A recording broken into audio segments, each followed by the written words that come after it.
दोस्तों मैं आपको ऐसी जानकारी दूंगा कि आप गुड़मार की खेती करके हो जाएंगे मालामाल, क्योंकि इसकी बहुत है डिमांड।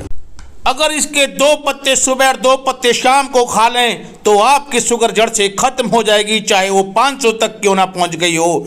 तो आइए इसकी खेती कैसे करें, इसके पौधों को कैसे तैयार करें, उसके बारे में जानकारी देते हैं।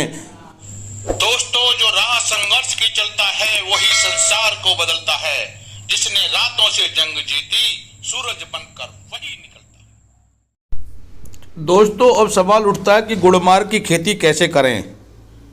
इसको मधुनाशिनी का पेड़ भी कहा जाता है। तो आइए बताते हैं कि इसकी खेती किस तरीके से आप करेंगे। दोस्तों, गुड़मार एक औषधीय पौधा है जो लताओं के रूप में फैलता है। इसकी खेती पूरी दुनिया में अधिक मात्रा में की जाती है। गुड़मार के पौधे 2 वर्ष में पैदावार देना आरंभ कर देते हैं तथा इसका पूर्ण विकसित पौधा कई वर्षों तक पैदावार दे देता है, जिसमें निकलने वाले पत्ते रोएदार होते हैं। दोस्तों, यह एक ऐसा पौधा है जिसकी पत्ती खाने के बाद आपको हर मीठी चीज़ फीकी ही लगेगी, जिसके बाद आप किसी भी चीज़ की मिठास का अनुभव नहीं ले पाएंगे। यही वजह है कि इसके पौधे शुगर डिस्ट्रॉयर और मधुनाशिनी के नाम से भी जाने जाते हैं। गुड़मार औषधीय रूप से पीलिया, दमा, मधुमेह, अल्सर जैसे रोगों के उपचार में और कम वजन तथा पाचन शक्ति को बेहतर बनाने के लिए अधिक लाभकारी है। इसकी जड़ और पौधे दोनों को ही इस्तेमाल में लाया जाता है। इसके पौधों पर पीले रंग के फूल पाए जाते हैं तथा दानों का आकार 2 इंच लंबा और कठोर होता है। साथियों, यह कम खर्च में अधिक मुनाफा देने वाली फसल है। किसान भाई गुड़मार की खेती कर अधिक लाभ कमा सकते हैं। अगर आप इसकी खेती करना चाहते हैं तो आइए इसके बारे में आपको हम पूरी जानकारी देते हैं कि किस तरीके से आप इसकी खेती करें।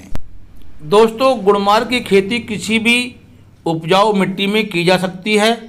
बर्फीले क्षेत्रों के अलावा इसकी खेती सभी स्थानों पर की जा सकती है। इसके अलावा जलभराव वाली भूमि में इसकी खेती ना करें, क्योंकि जलभराव की स्थिति में पैदावार अधिक प्रभावित होती है। इसकी खेती के लिए सामान्य पीएच मान वाली भूमि की जरूरत होती है। इसके पौधे उष्ण कटिबंधीय जलवायु में अच्छे से विकास करते हैं।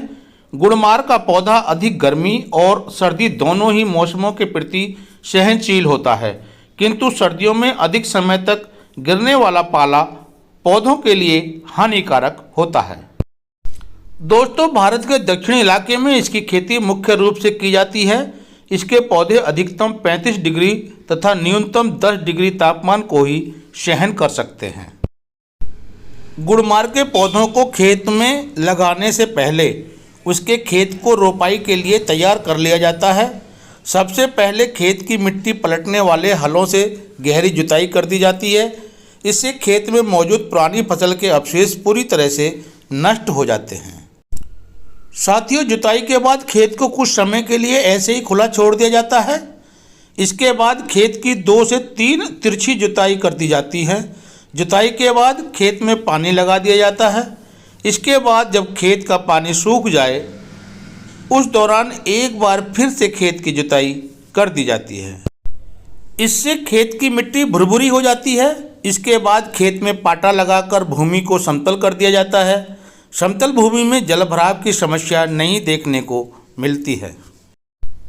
इसके बाद खेत में पौधों की रोपाई के लिए 1 मीटर की दूरी रखते हुए धोरे नुमा समतल भूमि में गड्ढों को तैयार कर लिया जाता है। इसके बाद इन गड्ढों में जैविक खाद की उचित मात्रा को मिट्टी में मिलाकर भर दिया जाता है। दोस्तों, जो किसान टपक सिंचाई के साथ इसकी खेती करना चाहते हैं उन्हें पौध रोपाई से 10 से 12 दिन पूर्व गड्ढों को तैयार करना होता है। खेत में गड्ढों को तैयार करते समय प्रत्येक गड्ढे में जैविक खाद के रूप में 5 किलोग्राम पुरानी गोबर की खाद को अच्छे से मिलाकर देना होता है। इसके बाद पौध विकास के दौरान उर्वरक की मात्रा को बढ़ा दिया जाता है। पूर्ण विकसित पौधों को वर्ष में 15 केजी जैविक खाद को 3 बार देना होता है। गुड़मार के पौधों की रोपाई बीज और कलम दोनों ही तरीके से की जा सकती है। यदि आप इसके बीजों की रोपाई बीज के रूप में करना चाहते हैं तो उसके लिए बीजों को नर्सरी में तैयार किया जाता है। बीजों को लगाने से पहले उन्हें डायथेन M4.5 या बावास्टिन की उचित मात्रा से उपचारित कर लें। नर्सरी में लगाए गए ये बीज पौध रोपाई के लिए 3 से 4 महीने में तैयार हो जाते हैं। इसके अलावा यदि पौध रोपाई कलम विधि द्वारा करना चाहते हैं तो उसके लिए पौधों की शाखाओं को इस्तेमाल में लाया जाता है। दोनों ही विधियों में पौध रोपाई खेत में तैयार गड्ढों और धोरे नुमा नालियों में की जाती है। इसके लिए प्रत्येक गड्ढे के मध्य 1 मीटर की दूरी रखते हुए उन्हें पंक्तियों में तैयार कर लिया जाता है। इन पंक्तियों के मध्य 1 मीटर की दूरी रखी जाती है। गुड़मार के पौधों की रोपाई के लिए जुलाई और अगस्त का महीना सबसे अच्छा माना जाता है। इस दौरान बारिश का महीना होता है जो पौधों के विकास के लिए उपयुक्त होता है। दोस्तों, गुड़मार के पौधों की सिंचाई कैसे करें? इसके पौधों को अधिक सिंचाई की आवश्यकता नहीं होती है। गुड़मार के पौधों की पहली सिंचाई पौध रोपाई के तुरंत बाद कर दी जाती है। गर्मी के मौसम में इसके पौधों की सिंचाई 10 से 12 दिन के अंतराल में करनी होती है तथा सर्दियों के मौसम में 20 से 25 दिन अंतराल में पौधों की सिंचाई की जाती है। इसके पौधों को बारिश के मौसम में ज़रूरत पड़ने पर ही पानी दें। गुड़मार के पौधों पर खरपतवार नियंत्रण। गुड़मार के पौधों को खरपतवार नियंत्रण की अधिक ज़रूरत होती है। इसकी फसल पर खरपतवार नियंत्रण के लिए प्राकृतिक तरीके का इस्तेमाल किया जाता है। इसके पौधों की पहली गुड़ाई बीज रोपाई के 25 से 30 दिन बाद की जाती है तथा बाद में गुड़ाइयों को 1 महीने के अंतराल में करना होता है। अब आता है कि इसमें कौन कौन सी बीमारियां लगती हैं। गुड़मार के पौधों में लगने वाला एक कीट रोग होता है। यह रोग पौधों पर बहुत ही कम देखने को मिलता है। यदि यह कीट रोग गुड़मार के पौधों पर दिखाई दे तो नीम के तेल या नीम के बीज के अर्क का छिड़काव कर इस रोग से गुड़मार के पौधों को बचाया जा सकता है। पीली पत्ती रोग। इस किस्म का रोग गुड़मार के पौधों पर अक्सर बारिश के मौसम में देखने को मिलता है।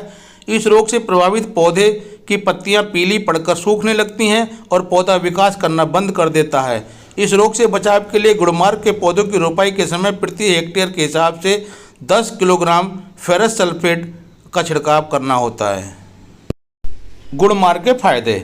गुड़मार का उपयोग अनेक प्रकार की बीमारियों में लाभकारी होता है। यह वजन घटाने और लिपिड कम करने में लाभकारी होता है। गुड़मार में ऑस्टियोपोरोसिस, माइक्रोबियल संक्रमण, कार्डियोपैथी, हाइपर कोलेस्ट्रोलिया, एंटी एल्जर्निक और एंटीवायरल के गुण पाए जाते हैं। टाइप 2 डायबिटीज़ वाले मरीजों के लिए गुड़मार काफ़ी लाभदायक होता है। गुड़मार का सेवन रक्त में कोलेस्ट्रॉल की मात्रा को नियंत्रित करता है। दोस्तों, ये थी गुड़मार की खेती कैसे करें और उसके फ़ायदे। आपको ये जानकारी अच्छी लगी हो तो हमारे YouTube चैनल फार्मिंग मित्रा को जरूर सब्सक्राइब करें, वीडियो को लाइक करें, कमेंट्स करें और शेयर करें। धन्यवाद।